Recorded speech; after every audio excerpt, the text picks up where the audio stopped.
Brain injuries aren't like a broken leg. A broken leg, you can see the cast, you can see that somebody's hurt. With a brain injury, nobody knows, and so they can't notice that whenever you're short-tempered that it has to do with your brain. They don't notice that because you can't go golfing with them now, it's not because you don't want to hang out with them, it's that you can't be out in the heat that long anymore. Growing up in cowboy country, I wanted to ride bulls. That's what I wanted to do. I figured I'd ride bulls into my 30s and be a professional bull rider, be one of the best in the world. I started riding steers when I was 9, started riding bulls when I was 12. By 16, I was doing it full time. At 18 years old, I was fulfilling my dream and was a professional bull rider, made it on the PBR tour. But my professional career was just one major frustration after another. Just got the injury bug and couldn't get rid of it.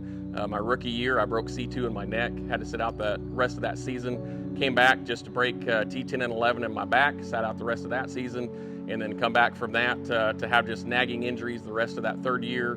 Concussions started stacking up on top of each other. In fact, I got knocked out 3 times in the same night one time. Started having shoulder problems, both my shoulders dislocated, ended up having to sit out the rest of my third year with a shoulder surgery. Rehab back from that, still looking at the bright future, and my very first PBR back ended up getting life-flighted out of the arena. A few days later, was informed that it was a career-ending injury, and at 21 years old, my entire career was over. Something I dreamed of doing my entire life, something I'd put all of my effort and work into was done in a heartbeat.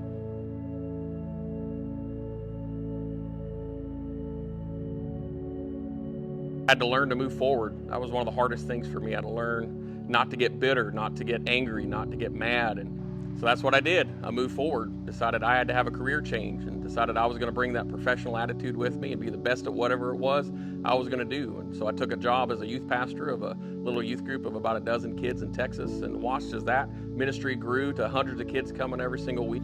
Then one night I wrecked a dirt track race car that I was racing and had one more concussion. And that ended up being the concussion that pushed me over the edge.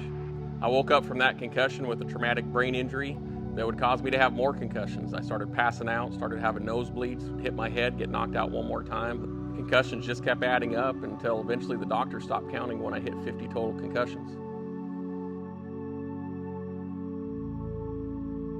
It took years to get a handle on it, but I wasn't going to let this injury, this setback define who I was. And I always had a heart to want to entertain people. I thought I was going to do it riding bulls, but I've always had a good sense of humor, so I decided to go ahead and go into stand-up comedy. And so I started the hard grind and the long grind of trying to be a stand-up comedian. And he's just been blowing up. So he's selling out shows all over the country and continues to grow as a comedian.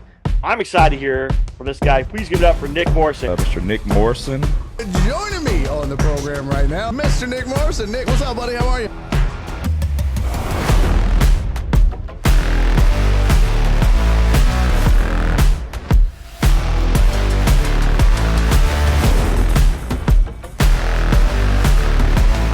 Once all that hard work was finally starting to pay off and my career was just starting on an upward trend and things were starting to take off, I had a stroke.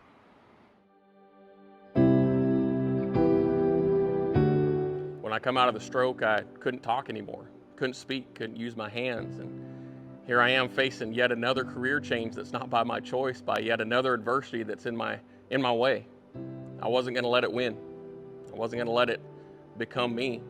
And so my wife and I worked hard every day rehabbing, teaching myself to speak again one word at a time. And I didn't want to just be able to speak well. I wanted to be able to speak where people couldn't even notice I had a stroke or that I have a brain injury. So we worked hard at it. And I realized I'm not alone in this. There's a lot of people out there that are faced with adversity, a lot of people out there faced with struggles, things that get in their way. And I've dedicated my life now to not only bringing awareness to concussions and letting them heal, but how to live life after those concussions and when you still have symptoms that bleed over into your normal life. But even more, I want to use my story to inspire others, to motivate them that no matter what you're facing, it's not the end all, that you can still push through, that there still is a light at the end of that tunnel. It may not look like what you wanted it to look like, may not look like what you imagined in your head, but you can still thrive and you can still be successful in the face of adversity.